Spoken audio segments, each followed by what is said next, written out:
In my last video, linked below, I talked about the possibility of starting and growing a Teachers Pay Teacher store without marketing.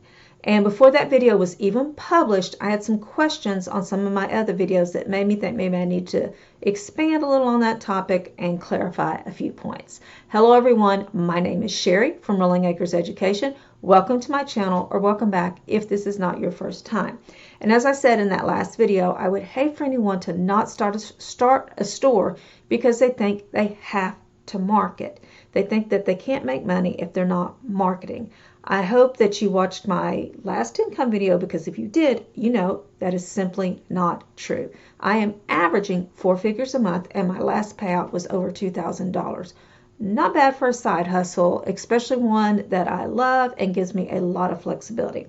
Of course, I also said that I hope no one would ever totally give up on the idea of marketing. Marketing is great for your business. Now, I rushed through a few of those topics because I wanted to get to the main meat of that video, which was how to choose a niche that kind of lends itself to making money without marketing. And I realize now maybe I should have given a little more background on marketing, what it is, why you might need it, and then how you can grow your store without marketing. So what can you do if you're just like, I just don't want to do that. I don't want to get involved in the whole social media thing. Email sounds too techy.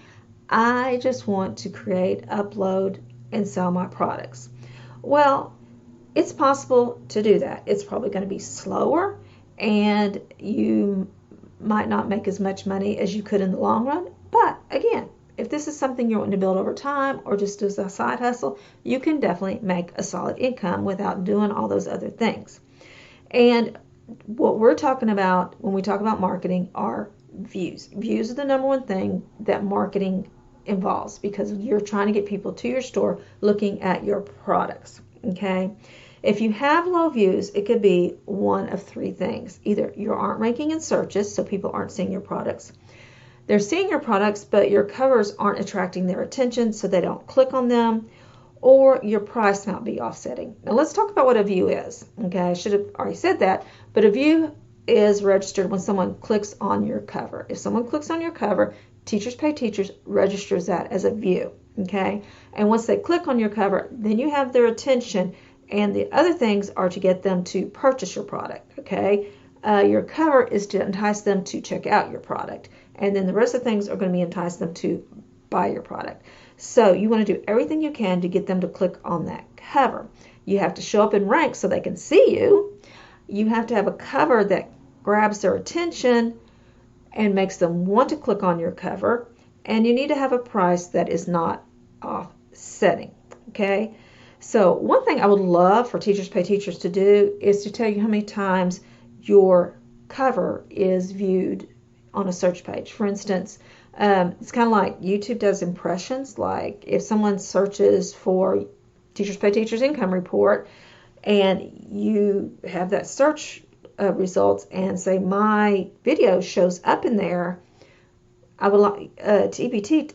YouTube will tell you this is how many times you've shown up in a search result. Well, I wish TPT would do that, because then you would know. I'm ranking. People are seeing my cover a lot, but they're not clicking on it. Now we don't know. We don't know, are they not clicking on my cover because they're not seeing it, or because my cover's not attracting their attention. So I wasn't sure they could do that, but I was in a call the other night, and the guy leading it said that was something that they could do, and he wished they would do. So TPT, you got to get started on that. If you're kind of new to TPT, you might wonder what marketing is and why you might want to do it. Well, there's several ways that people can find your product in your Teachers Pay Teachers store. And the most common is that they go to Teachers Pay Teachers, they type something they're looking for into the search bar, and hopefully you will show up in the search results. Or they might find you through Google. They could go to Google, type something into the search bar, and TPT products show up, and they start searching TPT, and they find you that way. Now, you can increase your chances of that by improving your SEO, which is a very good idea. But even if you're not using SEO, they may see your product because they were looking for other products.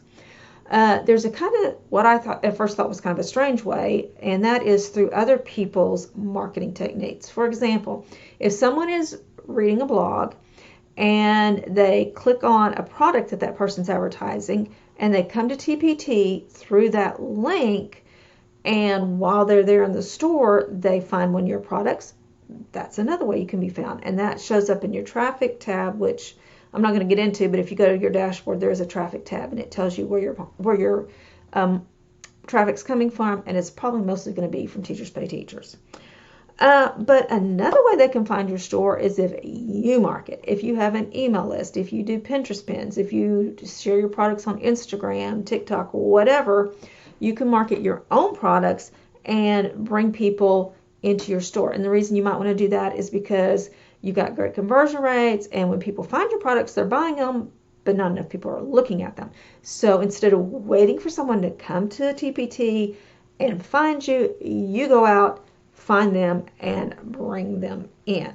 And so some of these methods are, like I said, an email list, a website, a blog, Pinterest pins, Facebook groups, Instagram page, TikTok, Twitter. All those things are ways that people use, and YouTube videos, to bring people into their store. Now, you may think, well, I don't promote my products on here, but that's because I'm helping people start Teachers Pay Teacher store. But let's say that you're a kindergarten teacher and your products are about centers, kindergarten morning centers, whatever. I don't know. I don't teach kindergarten. And so you make products like that, but then you also start a YouTube channel where you're sharing ideas about how to do things in kindergarten and suggesting your products as ways to make these even more valuable. And so you could promote your products that way. There's several ways that you can promote your products without actually spending any money or very little money. But you could also do paid ads. And if you're working full time and you actually have a really good job and you're just wanting to get TPT started as a side hustle or something for the future, you may be more interested in doing paid ads because it may take you less time and you have more money than time. So these are all kinds of ways that you can promote your Teachers Pay Teachers products outside of Teachers Pay Teachers. But let's say you don't want to do those. So how can we rank and how can we get people to click on our covers? Okay, so the first thing is your title needs to be searchable. Your title is one of the main things that determines where you end up in a search.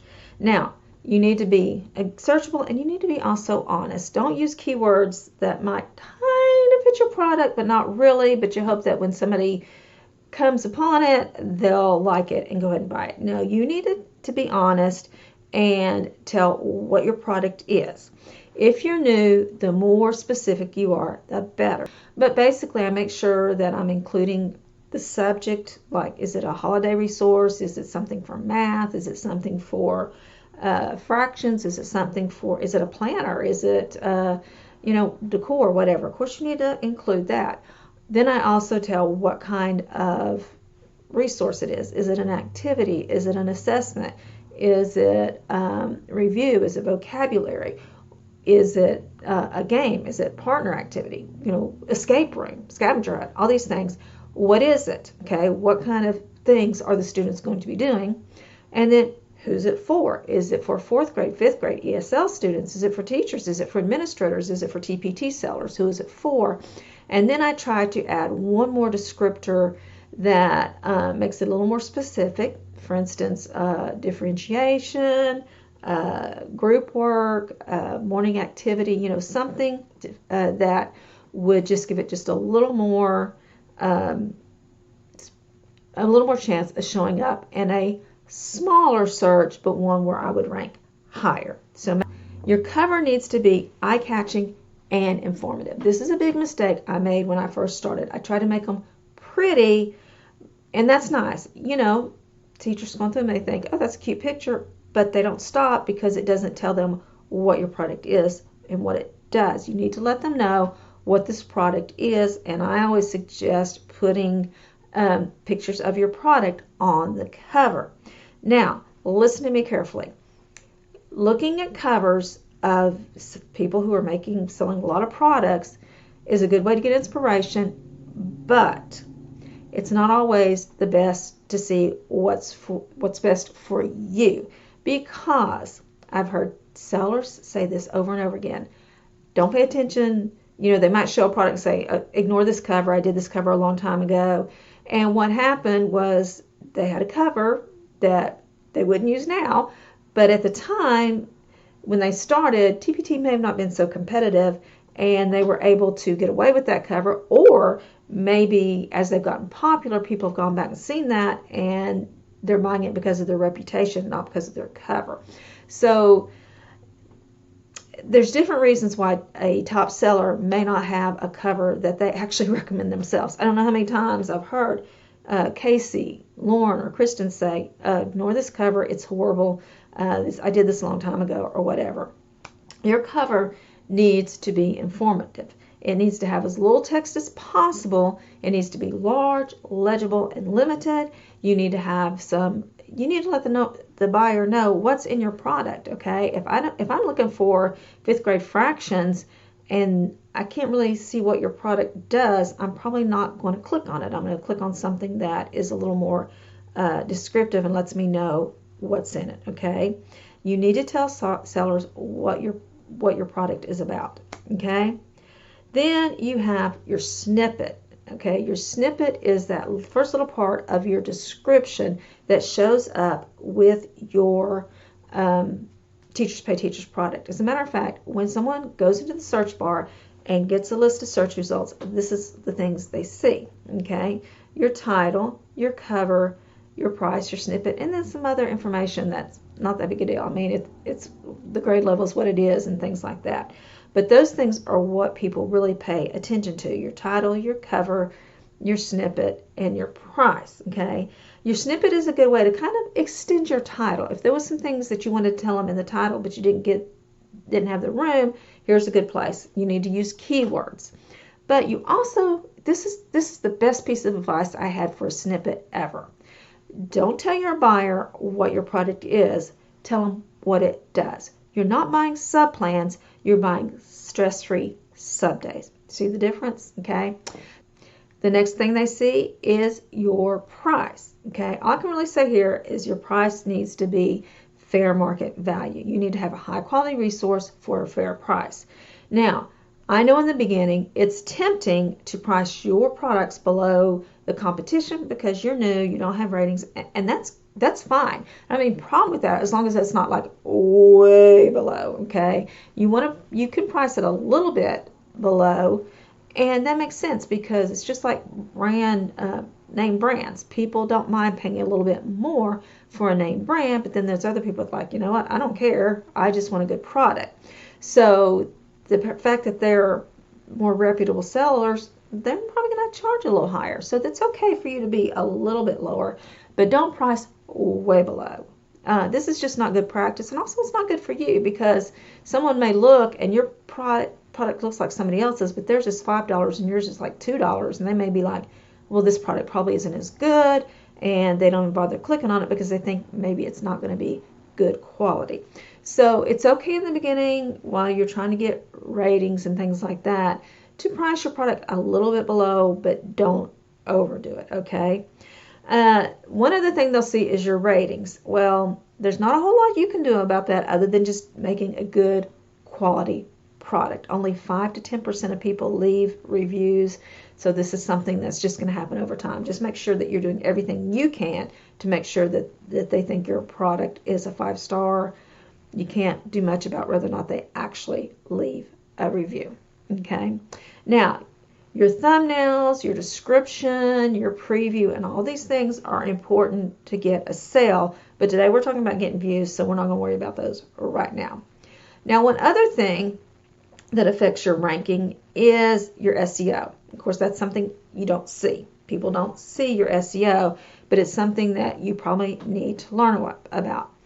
SEO to me is a practice thing. It's just one of those things that you just get better at as you practice. And it's also a trial and error thing. You know, should I go with this one that's got bigger volume and less competition, or more competition, or one that has less competition but maybe not as many views? or so it's kind of hard. You just kind of have to play around with it. And so I will do a video on SEO and give you a little more information about it. But again, it's something that you just have to practice, do a little trial and error, and just get better at. Okay. All right. Once you start getting followers, you might want to think about doing a note to followers. And even if you have a few, some people say, "Oh, don't worry about it," and they're right. I mean, if you only have a few notes to a few followers, sending them notes might not really make a big difference. But if you're not going to market, why not go ahead and use some of that time to start getting in the habit of it, to start learning what kind of notes you want to send, how to send them, and playing around a little bit, because your first few ones may not be so good. So by the time you get a lot of followers, you'll have that down pat. It'll be a habit. You won't have to worry about it, and it could help. Okay.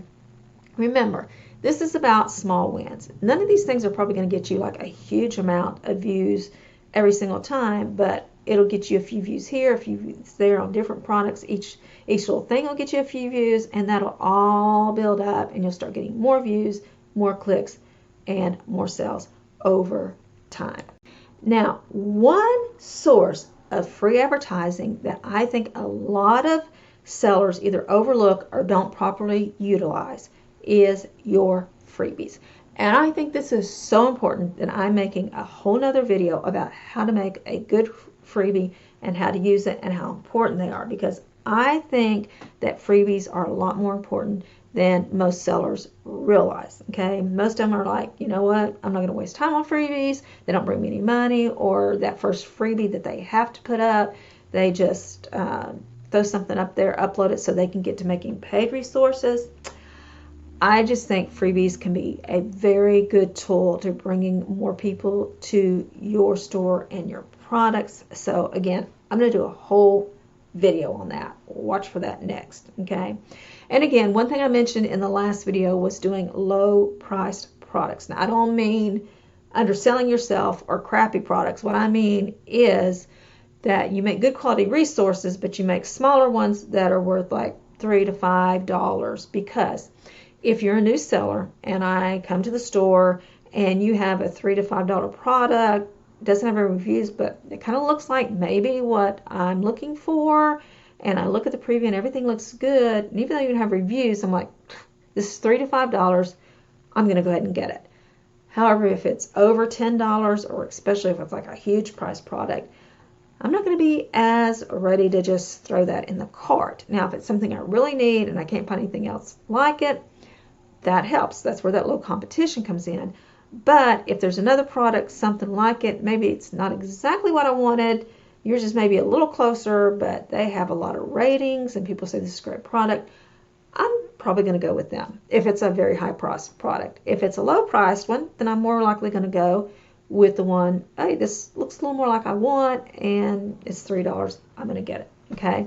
Now, you can bundle your resources, and somebody looks at your low price resource and they see there's a bundle, and they click on the bundle and they might buy the bundle, or once they start buying some of your smaller resources, they're willing to buy the bundles.